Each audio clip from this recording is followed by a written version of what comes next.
Pourquoi est-ce qu'on fait de la peinture à partir des fleurs, maman? Un peu plus.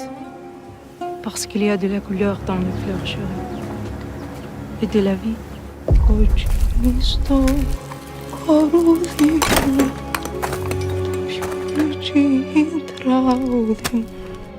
Ξύπνε που παίρνεις τα μωρά, πάρε και εμέναν του πω.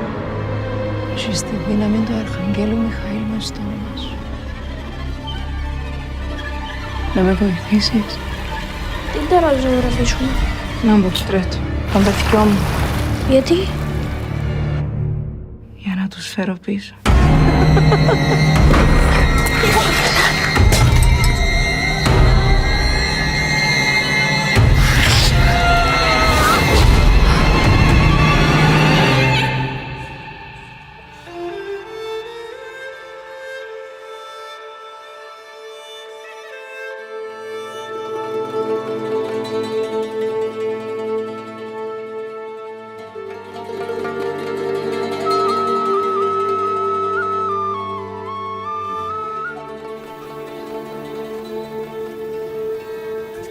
Τα μωρά είναι ευλογία από το Θεό.